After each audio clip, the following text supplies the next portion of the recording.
What are some of the risks when you DIY selling your business, even if you're a lawyer?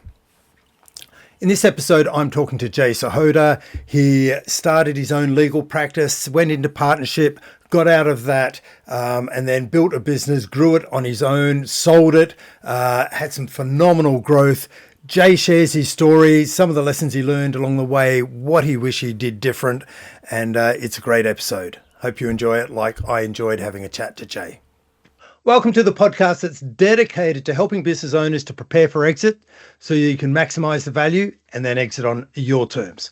This is the Exit Insights podcast presented by Succession Plus. I'm Daryl Bates Brownsword, and today I've got a great guest. I'm really looking forward to this conversation. I've got Jay Sahota joining me, and Jay has exited from a legal practice, which I don't get too many people wanting to share their stories about exiting a legal practice. So, Jay, thanks for joining me, and welcome to the Exit Insights podcast. Thank you, Daryl. Lovely to see you. I'm not surprised that you don't get many lawyers wanting to share, because lawyers are not as queer as lawyers. Lawyers are a weird bunch, and they don't like sharing anything. So I'm a rarity, I think. I think you are, and yeah, I'm an engineer, and engineers tend to be fairly shy as well. So I wasn't a good engineer, let's say. So, Jay, why don't you frame it up for us and just give us a bit of a heads up. You built your own legal practice. I won't interfere. Let's get the background, the backstory from you. Yes, of course. So I've always been a lawyer. Well, I wasn't when I was a child, obviously, but I was a lawyer by dint of what I wanted to do, I suppose. So I knew that I wanted to be a lawyer from an early age. Oh, don't worry, I won't go too far back; you'll get bored. So I studied law at Cambridge. Knew that I wanted to go into the legal profession. Started in the city, so I was at Allen Overy, which is a big city law firm. Had a horrendous time there, not because of the hours or anything like that, but it was more because of the culture, which obviously I know we'll talk a bit about. But the culture to me is really important. You've got to enjoy where you're working. Didn't really enjoy it, loved the work, but the people were just the sort of people who would call over their dead grandmother to be ambitious and get to the top, really. But anyway, spent a number of years in the city, active for the likes of Man United, Ryanair, Sainsbury's, Tesco, Chanel, Speedo. Did lots of litigation work, which I love. I love my litigation. I do miss it. But I was moving around my career, big firms, small firms, medium-sized firms, and I thought, there must be a reason I'm doing this. You know, God, I'm very religious. God does everything for a reason. And it was one of my bosses at Pitman's, the law firm, Sue O'Brien, who said to me, you're not going to be happy until you're doing this yourself one day. And I thought, okay, that's I don't actually know what you're talking about. And she knew before I did, if that makes sense. Yeah. She knew before I did. Sometimes people see things in you that you don't see yourself. Mm-hmm. And she said to me, you've got this unique set of, I still remember her saying it, she sounded a bit like Liam Neeson in Taken. She said, you've got a unique set of skills, knowledge, and experience, and you need to apply that to running your own firm one day. So that stuck with me, Daryl. And it was good that I'd seen different size and types of firm. Yeah. So I knew that I'd had the background experience of, how to do things in a big firm, how to do things in a small, how not to do things. Importantly, that's the big thing, as we know. You learn from your mistakes. So my firms became progressively smaller, different work types. I started managing teams, growing departments, bringing in work, training up people, growing those departments in turn. And then there's actually another bit of the story that I probably haven't told you. So I set up my very own law firm from scratch in 2015, and made the mistake of taking on two, excuse me if I swear, two lazy ass partners who were my previous employees in my old firm. And we did very well financially, but again, business alignment in terms of goals and ambitions, it was never going to work because they were lazy. I was the one doing all the work. God, I hope they don't watch the podcast. I was the one doing all the work, bringing in the work, etc. And they were very happy to be employees effectively, which they weren't. They were equal partners in the business. So it was never going to work. So I exited that. I sold my share back to them, made some money, learned a lot from it. Mainly not to do it with partners again. I want to do it myself this time. So you got out of that first one that you started in 2015. So yeah. Just a bit of a quick recap for listeners. Yeah. You extracted, so you realized that you weren't a match. The partners weren't aligned. They had different objectives and outcomes. So you've gone, this is not a fit. There's two of them and one of me. Yeah. I'm the odd one out. I need to extract myself. Yes, so exactly. Yeah, you exactly. Just sold your equity back to them, or how did that work? Correct. Just quickly. Correct. Yeah, that's a good question, because it could have been the other way. I could have bought them out. Some people said, "Why don't you buy them out?" And I thought, well, that's going to be messy. It's much quicker and speedier for me to get myself out. I've made some money on my equity share because we've grown. We did I don't mind talking figures. In our first year, we did, I think it was 280k turnover from scratch. Yeah. Well done. Which is really good for a brand new law firm. Yeah. And I knew that it was going to probably double in the next year. Had I stayed, double, etc., etc. But I knew that there was value in, yes, my equity share. So it was easier to sell it back to them, take the skills and knowledge and experience and the learnings that I'd taken from that business and apply them to my new business. And it was funny because I didn't know at the time what to do next. We left in a big dispute. I sold my share back to them and left. And I thought, what the hell do I do now? So it was quite a difficult time, actually. So one quick question before you move on and continue with the story. How did you value your equity or the valuation of your shares, Jay? That's an interesting question, which I know we'll talk about again later in the context of the other firm. And this is very interesting, not only in terms of valuation generally, but how the law firm sector works differently from sectors. Most lawyers think to themselves, and I did a lot of research around it at the time, so I had some idea of how law firms are valued, but not really. So I did a lot of research around it at the time. And you know what? I couldn't find a straight answer, Daryl, as to how to value shares or equity or a law firm per se as a whole entity. And I looked at, the usual EBITDA model for accountants or financial advisors, 5 times profit, 2 times profit, 3 times profit, whatever, 10 times turnover. I couldn't find a straight answer for a law firm. And I came to the conclusion that, number one, in a general law firm, you might find this surprising, a general law firm is worth 0. Yeah. Because there is no guaranteed repeat goodwill or business in a law firm. The problem is it's usually attached to the person, not to the firm as a whole. Yeah, I've got those sleeves those questions up my sleeve, rather. Exactly. So that's an issue. So I did a lot of research and looking around, and actually I started there and they started there, and then we had to kind of do a bit of a dance in the middle as you usually do in negotiation. But I said to them, I want at least 1 times turnover, and then split divided by 3. Which is actually what I got in the end, there or thereabouts. Okay. That's what I got. So we ended up at about 1 times turnover, which is not unusual for smaller businesses. We don't get into EBITDA multiple type valuations until we've got more of an established business. And at the moment, as you've effectively said, it's three partners in the business, all selling their time. Yeah. And I take it you didn't take any of the clients with you? I wasn't allowed to, so I had restrictive covenants in place. I wasn't allowed to. Funnily enough, again, this is a point where I could cover in a whole separate podcast. Restrictive covenants will nearly always say you can't take clients with you, but they don't often say that if a client comes to you, you can't work for them. So actually, because I drafted that bit myself and being a litigator, and they were litigators, I sort of played them at their own game. So they're called push and pull restrictive covenants. So I made sure that those kind of pull restrictive covenants were in there, but the push one wasn't. If a client approached me, they could, and many of them did. Did. And what I hear anecdotally, and you're in the sector, those type of restricted covenants arrangements are pretty hard to enforce anyway, as I understand. They're very is that difficult. Yes, judges generally take the view that they're a restraint of trade. So all's fair in love and war and competition in business, effectively. So they tend not to. I mean, the law is ever changing. They're getting a bit more savvy, I suppose, with enforcing them in particular circumstances. But to apply broad brush covenants is very difficult. Yeah. So you left your clients there. You agreed not to take them. There was a projected doubling in size the next year, even without you being there, with the 2 lazy guys, and you still managed to get 1 times revenue. So that's not a bad deal. Yeah, it's not bad. I think particularly considering that generally, as you said, you apply a discount for a kind of nascent law firm, which it was. We didn't, we projected the results. We didn't know what was going to happen next year. Sure. And their counter argument, which is not a bad argument, is that by leaving, I was taking the value of the firm with me because a lot of the value was dependent on my work coming in. I threw it back at them and said, if the value is dependent on me, you're not building value in the firm anyway. It's the point I denoted earlier. So it's a tricky, complex machination of calculations, really. Yeah, but where we've arrived is effectively when the valuation is based on the individual's time and effort, it really is a low valuation, because if you get sick, the revenue drops, the value drops. It's very transactional, depending on how many hours you're putting in. And so, the lesson is the more we can get away from that model, selling time, the better we are, because selling time is attached to the individual, which really is a deterrent or a devaluer. Yeah, you're right. And the other factors, of course, which mean that law firms in particular aren't valued very highly, Daryl, are that, as you said, because of that.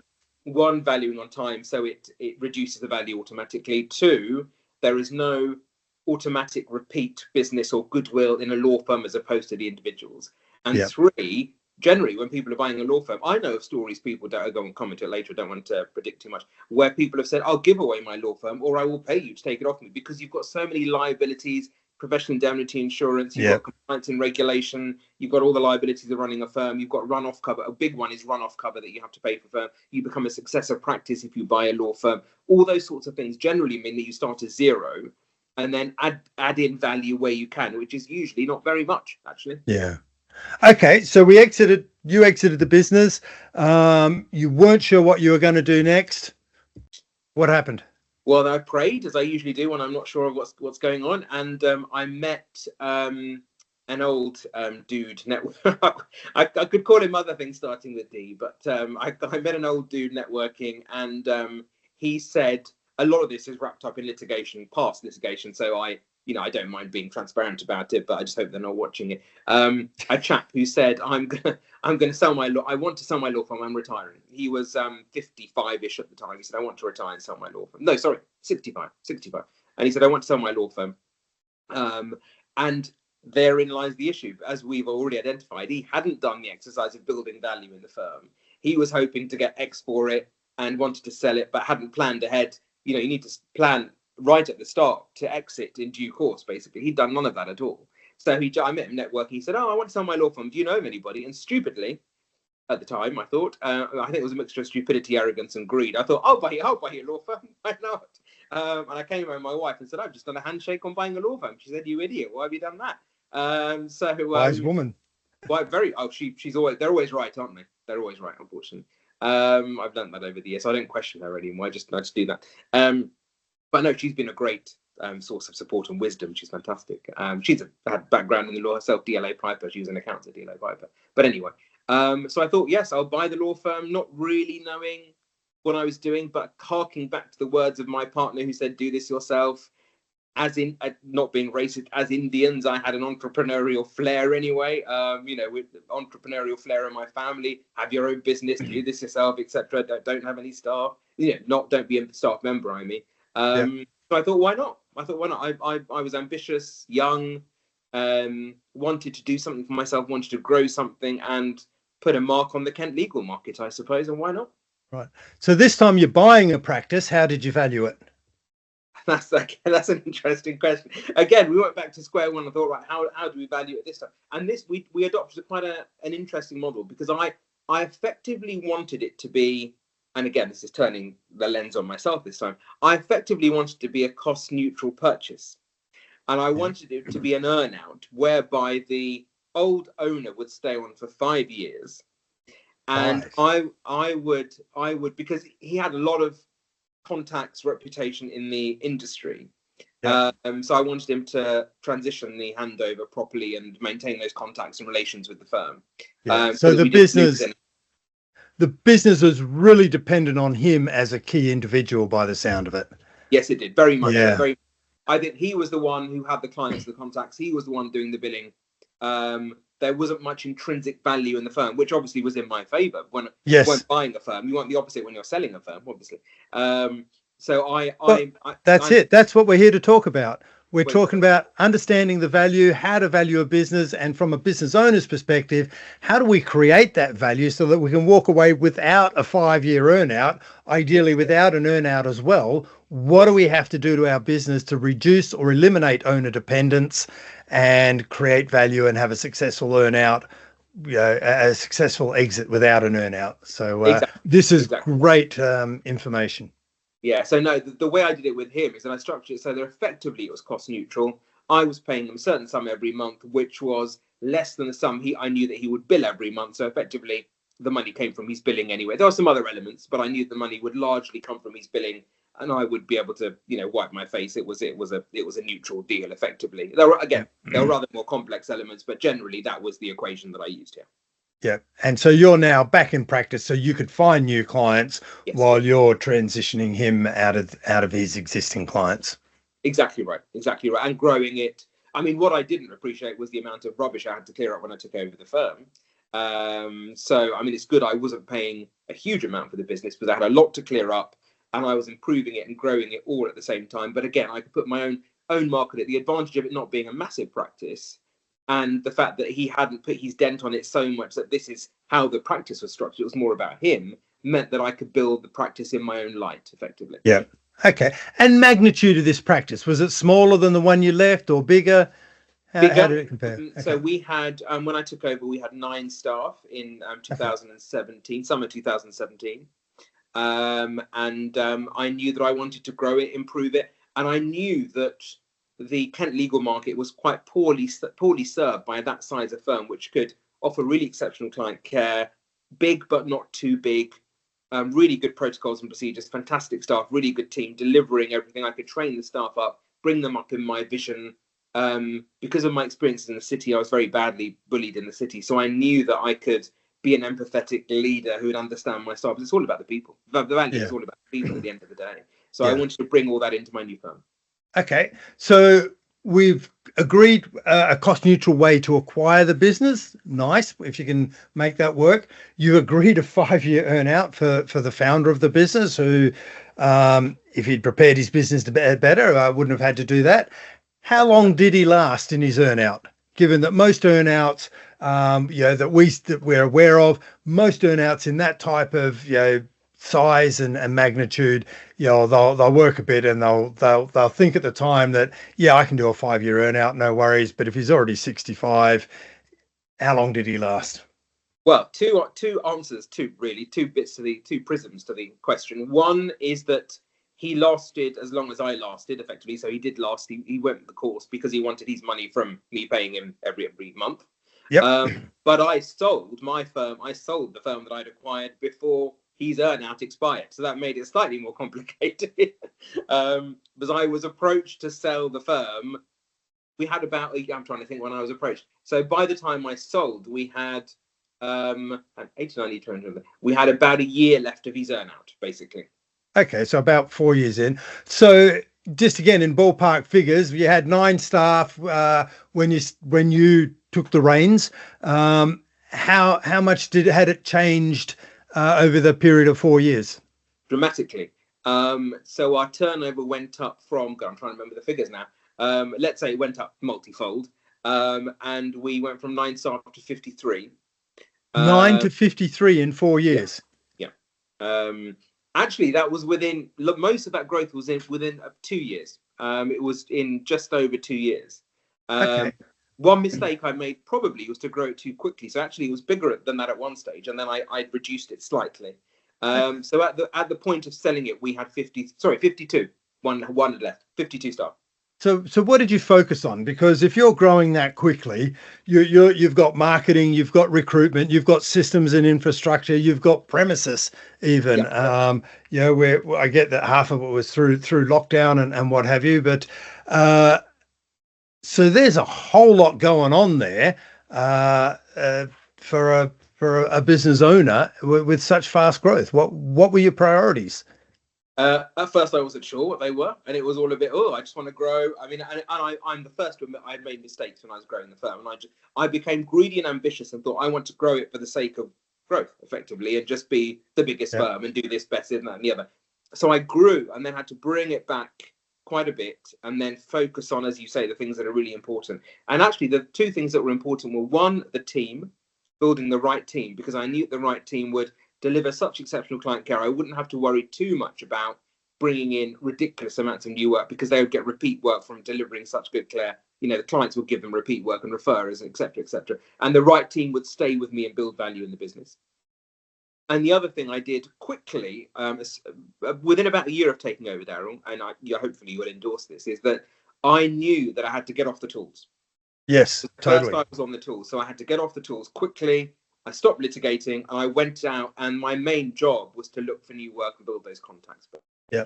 And I knew that once I did that, that would then in turn take the pressure off the firm, the mechanics, the cash flow, the everyday stress of running a firm, whilst I was building that really good team. So the two things I focused on, in addition to all the usual stuff, money, people, marketing, etc., was building a really good team and then making sure I was myself bringing a lot of work to the firm. But the caveat, I know I said earlier that if an individual brings in so much work, you're not building intrinsic value in the firm. At the same time, I was trying to add what I called now, when I'm training my clients, differentiators to the firm, such that I was building value in the firm at the same time. Things like the fact that our client care was different. We had a niche as a litigation firm. We were city type service at non-city rates. We had an exceptionally big litigation department for a small firm. We had a lot of repeat work. We had referrers. We were distinct in our territory. Those sorts of things that added value into the firm as I was going effectively. And what did you do? Because separating someone out off the tools and not doing any operational work and just focusing on billing, on selling effectively is a really structured, functional approach that you don't normally get in professional services. And how were you getting the leads? Like, where were you getting your leads from? And we'll keep it at one question at a time. No, that's a really good question, actually. And the answer is this, that I was on holiday with my family and I jumped out of the pool. My wife thought I was having a heart attack. And I said, other law firms. She said, oh, you're going mad. And I actually made a list. I was about a year in. I made a list of, and this was almost a panacea moment. You can get repeat work from clients, existing clients, and cross-selling and upselling, all that stuff. And I thought my best source of work is going to be other professionals. So I actually sat there, but I still remember by the pool, I made a list of other professionals with whom I could cross-refer work. And they were accountants, IFAs, mortgage brokers, estate agents, and other lawyers. And not many other lawyers do that. They don't actively approach other lawyers to try and cross-refer work. And I found that, not blowing my own trumpet, but I'll give you an idea. In the year before I sold my firm, about £1 million worth of work that I brought in came from other law firms. Wow. Which is unusual. I'm not saying I'm amazing or anything like that, but it's unusual because most professional services aren't proactive about referring work to each other. And I knew that I wanted that to be a differentiator in the firm. A lot of professional services firms struggle referring to other partners in their own practice. Yes, exactly. They're doing that the whole time, aren't they? We don't want him to get the billing and all these, and they're not cross-selling and upselling and thinking about other opportunities. Yeah. Okay, and so when you're doing this, you're out doing the sale, and a lot of professionals go, look, the problem is when I do the sales, clients buy me. They want to buy me. What was your approach for getting around that? That's interesting. I mean, I would always say to the referrer and the client early on, I know that, clients would always phone up and say, we want to use Jay because we've used him before. Or the referrer would say, we're going to give it to Jay. And I would say, look, to enable my firm to run properly, I can't deal with every single matter myself. I will be the client relationship director. So I will oversee the matter, which I did, but I can't be hands-on with every single matter all the time. If there's ever an issue, call me. I know what's going on. I kept a good eye on the matters that were going on in the department, where they were the clients happy? Was the referrer happy? Really important that I kept on checking with my referrers and clients to make sure they're happy. If you left the referrer on a perch somewhere, they would have no meat in the game anymore. So I took them out for lunch, made sure they were happy, and kept everybody apprised of what was going on. But I told them early on that I couldn't be working on the deal on the matter myself. But at the same time, as I said before, it was so important I had a team in place who were trustworthy and I could rely on, that I knew when I passed the work to them, they were effectively doing it in my light and doing it as I would do it and keeping the clients and referrers happy. Yeah.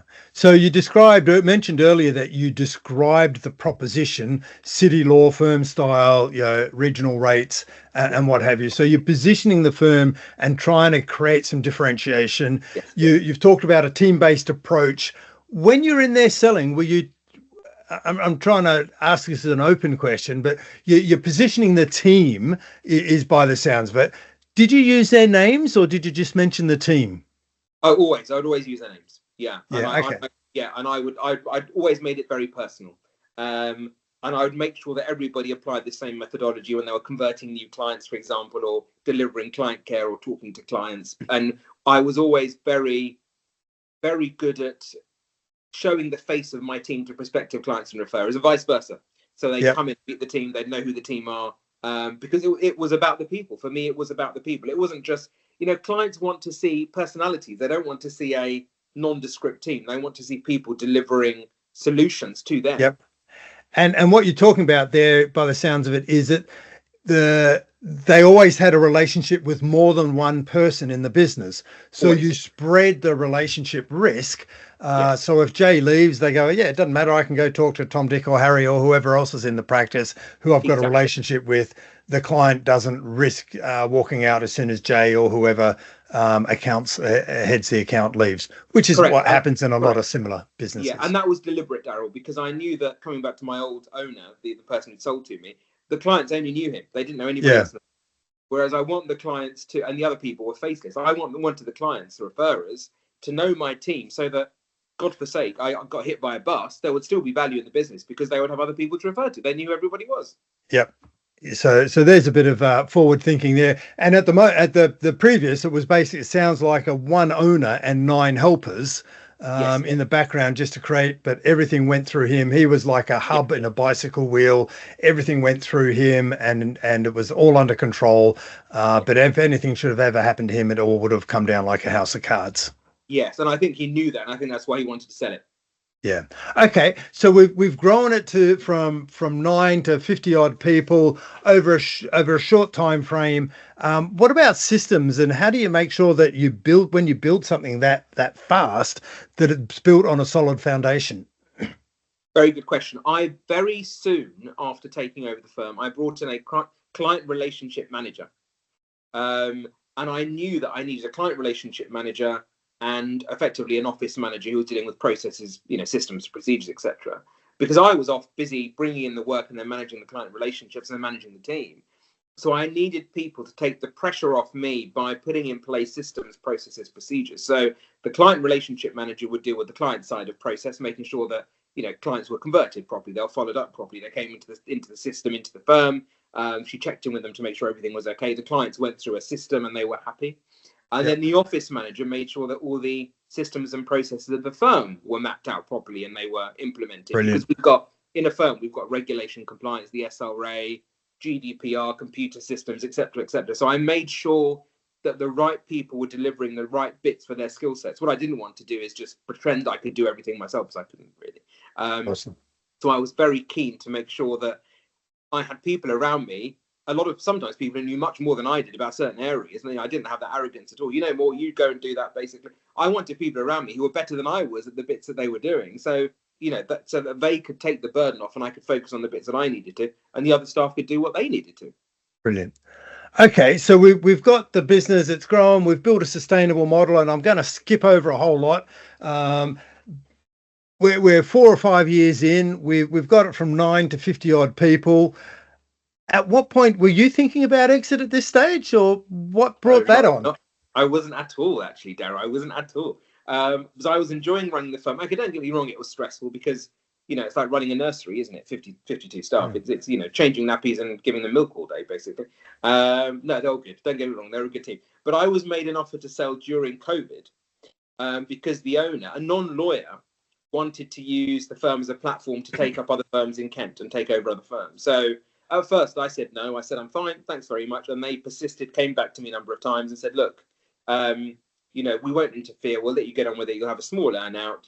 It's an offer you can't refuse. And I thought, you know what? Why not? I don't see the kids enough. I want to be growing my lupins, which I get to do now, growing my lupins in the middle of the day and going to the temple and, making my work fit around my life rather than the other way around.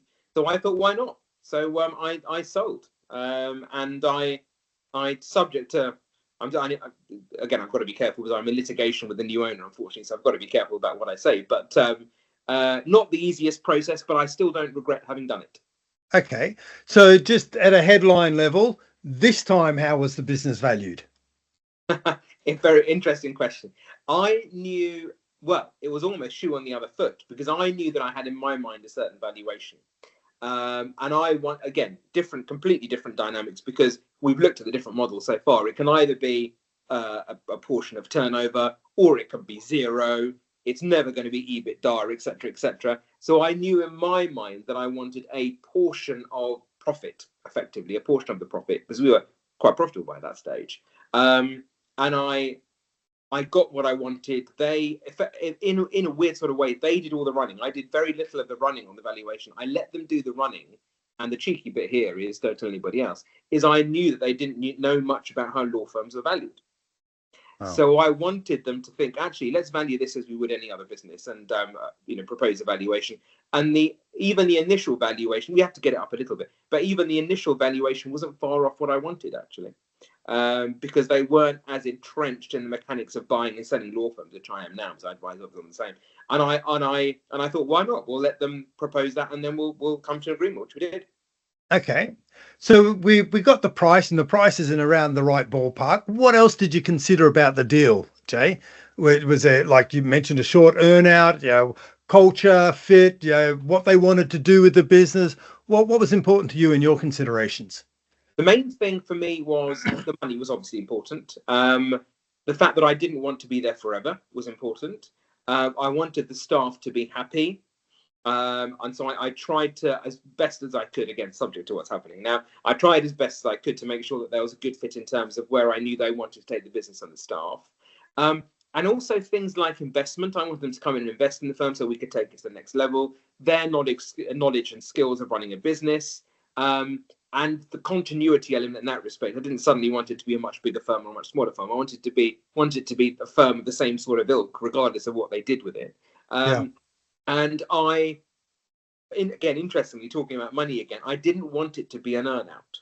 I wanted it to be a payout, which, as you know, is very rare. But I wanted it to be, this is your money, regardless of whether, okay, I had to notionally stay for 3 years, but I didn't want to have to hit certain targets to earn my money, because I'd done my hard work anyway, effectively. So it was a payout that they would pay me in tranches on particular dates, regardless of my performance and my billing, because I would always work hard anyway for the business, effectively. The mistake I made is to take a small payment up front and then take the rest in the installments, with it structured such that the biggest payment would be at the end. And that's part of the reason why we're in litigation, because they got to a certain stage and then stopped paying me, effectively, because I knew that I would still be chasing for the lion's share of the money. So that created problems. So my big advice point there is, make sure the biggest payment is always at the outset. Try and structure it as a payout, not an earn out, and make sure that you've effectively shoved a lot of the money up front, so you're not dealing with installments and a big payment at the end, effectively. And what about advice? Did you have a team working on the deal with you? Was this a DIY, accountants, professionals, M&A consultants? Who was helping you with the deal? It was DIY, actually. I did the agreement side myself. The buyer had herself and her advisor on the other side. They had their lawyers in the background working on it. And I thought, I'm just going to do it myself. In hindsight, that was probably a mistake, actually, because I should have thought about the structure of the payment better. I should have thought about the entities in the agreement. For example, the agreement wasn't clear as to who the ultimate entities would be. Luckily, given that I'm suing her, I added her in her personal capacity. Otherwise, I'd be suing a firm now that, it isn't doing very well or whatever, basically. So luckily, I added her in as a personal individual. But the structuring, the terms, the conditions, etc., weren't as clear as they ought to have been. What do they say about, shoemakers and their own shoes, effectively? But, I'm a very good litigation lawyer, don't get me wrong. Am I the best corporate lawyer in the world? Probably not. So I probably should have got advice from a corporate lawyer to get it drafted better. My mistake was thinking, I trust them. They're wonderful people. Nothing's ever going to go wrong, which is what I advise my clients never to do in the first place. So, mistake made, and I would never do that again, basically. Well, hopefully, let's hope you've got a chance to never do it again. Let's create that chance. Quite. Okay, so a bit of a summary and wrap up. So we've built the business to a significant size. It's you're approached out of the blue with someone who said, "Hey, I want to create this as a platform." You built the business initially to really service the Kent market, because no one was really doing that in the style which you thought was missing. You've created that opportunity. You got noticed by someone who said, someone is now servicing the Kent market in the way it should be. We want to take that on as a platform. We'll acquire it. Constructed a deal that wasn't based on earnout, was a payout, and therefore the valuation wasn't based around you, because it was acknowledged the value you built. So when did this all happen? When did this happen, the deal? So January 2022 was the date. So 17th of January 22 is when I sold. Okay, so 18 months ish ago. Yeah. Where's the business now? What's happening now? You've alluded to, hinted at a couple of things. So I think I heard a hint. It's not doing so well now, and there's you're in your zone of litigation. Yes, I'm suing them, unfortunately, because they've not paid me my money. So that's all still going on. The firm, I don't mind telling you now, actually, the firm has actually been closed down by our regulator, unfortunately, because of dishonesty on the part of the new owner, which is open information. So I'm very happy to share that. So, but Wow. I don't know what she's done. There's all sorts of rumors flying around. So I've got to be very careful what I say. So there's all sorts of rumors flying around as to what she's done. She's been dishonest, suspected dishonesty, alleged dishonesty in some way. So the firm effectively no longer exists, unfortunately. So I'm very sad about it. I have to be honest. I'm very sad and I'm very gutted about it because that was my baby and the firm I built up. So that is what it is. And 50 odd families. Correct. Yeah. So I actually went through a period of mourning, Daryl, when I heard the news. I have to be honest. Very, very sad news. And That's not uncommon. yeah, it's again, as you say, it's not, I know that happening many, many times. People take over a firm, they run it in their vision, not in the vision that it ought to be run in, and it starts doing that. That's very, very, very common. Okay. And I did think, could I have done anything differently? Probably not, because I didn't know at the time what they were going to do, basically. So let's pull it all together, Jay. Well, you've been through the process. You've started a business. You got out of it. You acquired a business. Got out of it. What have you learned? What would you do differently if you were to do it all over again? If you were to build another business today in the same sector, let's say, and you were going to sell it, what would you do differently? What do you wish you knew before that you started the exit process and putting a deal together? What do you wish you knew before you started that you now know and would influence how you would do things differently moving forward? It sounds like a very cynical answer, Daryl, but the biggest lesson I've learned, and sorry to be such a sour sort, is that never to trust anybody. Is never to trust anybody because you do not know what people are like. If you think about the first business, they were my old employees' friends, and it didn't work out. In my second business, I thought they were going to be all singing or dancing, come in and be the world's best solution to new owners of a law firm, and they weren't. So two things. One, don't trust people, and make sure that you imbue that lack of trust into how you draft your documents in the first place, effectively. So I think that's really important. We presume everything's going to be all right.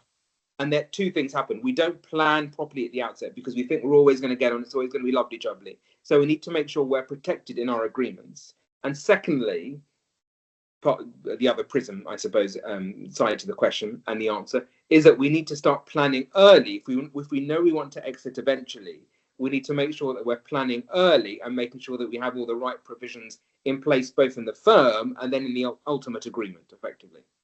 Yeah. So are you suggesting that, hey, look, let's not trust anyone because, at the time, spirits are high. We're all friends, and we loosely agree of what we're going to try and do and start the business at the beginning of the process, or we loosely agree how we're going to execute the acquisition of this business. But the way to work around trust is going, let's work with everyone and let's get really clear around what we're trying to achieve. What is the objective? So if we're starting out in business, let's get really clear of what success would look like to us. Why are we starting this business? What is it? We're saying we're aligned, but what exactly is it we're aligned to? Get really clear to make sure we've got the same page so that we know that we're going to be working at the same effort, the same intensity, in the same direction. So there's one way. And then the other way to work through trust is again, when we're exiting the business, if we're completing a deal, get really clear and aligned to what the deal looks like. Get in, the devil's in the detail. Make sure that we know that how the process is going to work, what's good, what's bad, what constitutes a breach or a change, or when do we have to invoke this or invoke that. Just get really clear around the details. And when it's written down, there's, that negates any, well, I remember it this way, here's what I remember it. because we've got it agreed in writing, and I guess that's how the legal profession was created in the first place. And by writing it down, we've got a contract and going, here's what we agree to. The clearer it is, the more crystal it is. Yes. The less dispute or the less wiggle room there is. Yeah, I really agree. Great summary. I mean, I call it the 3 Ps now: personality, process, and paper. So one, look at the personalities. What are they like? Can you trust them? Make sure that you put protection in the agreement. Process. Yep. So what process must you follow in order to reach your end goal? And then paper. Yep. You've got it down on paper to ensure that it reflects what you want. There we go. So, Jay, personality, process, and paper. Yes.